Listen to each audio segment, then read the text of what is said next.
हम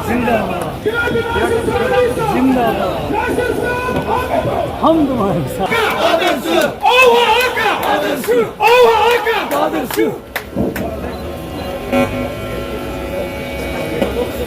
फारूक साहब, जनाब उमर अब्दुल्ला साहब, नासिर साहब आगे बढ़ो।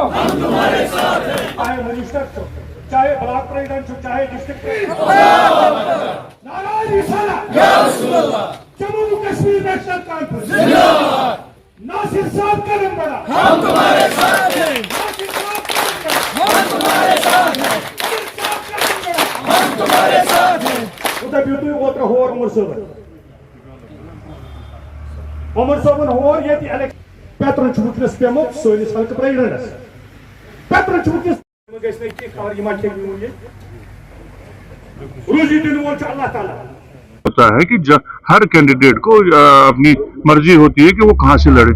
इसमें कोई किसी को रोक तो नहीं सकता। जरूर आएंगे इलेक्शन में, सिर्फ मैं अकेले तो नहीं लड़ सकता, न मेरी पार्टी अकेले लड़ सकती है। इलेक्शन का मकसद ही होता है। कल अगर आपने देखा होगा साउथ कश्मीर में फाइलिंग थी, कोई कॉन्स्टिट्यूंसी ऐसी नहीं है साउथ कश्मीर में या चुनाव में कि जहां 14, 15, 12 कैंडिडेट नहीं है। कैंडिडेट तो आएंगे, कोई ऐसी बड़ी बात नहीं है। नेशनल कॉन्फ्रेंस ने एक जमाने में 2/3 से भी ज्यादा यहाँ अक्सरियत ली है असेंबली में, और एक बार नहीं कई बार। उसका ये मतलब है कि बाकी अपोजिशन वाला कोई लड़ता ही नहीं। आज एक दफा किसी ने एक सीट जीती, उसका मतलब हम कभी इलेक्शन ही लड़ेंगे, डर जाएंगे? ऐसा नहीं होता है। इलेक्शन के फील्ड में हम मैदान में आए हैं, हम अपना मंशूर लेके आए हैं, अपनी कारकर्दगी लेके आए हैं, अपनी तंजीम की परफॉर्मेंस लेके जा रहे हैं, और फैसला करना लोगों के हाथ में है।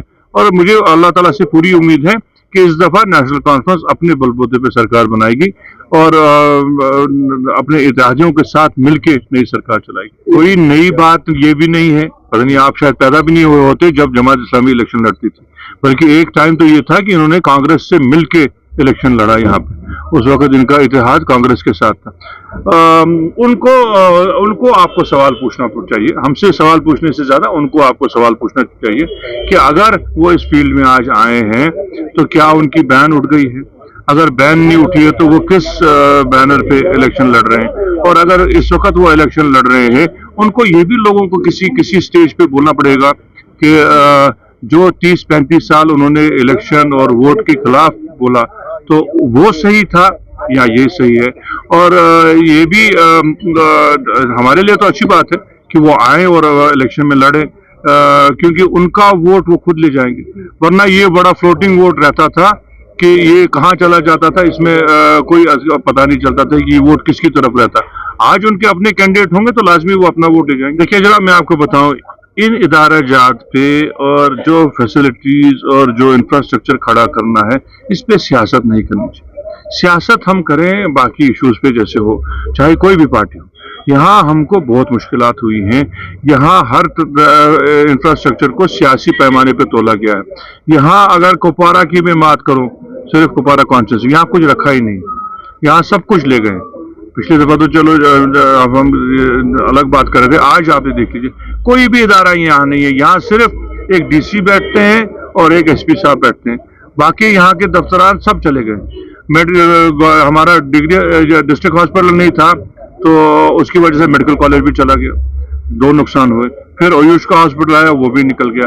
जो उस वक्त at the helm of affairs थे, उन्होंने उस वक्त अगर बैलेंस किया होता तो कुपवारा का इंफ्रास्ट्रक्चर भी काफी हद तक बढ़ गया होता। मेरी अगर राय आप सुने तो बिल्कुल गलत था, क्योंकि हमको एक अच्छा अपॉर्चुनिटी मिली थी।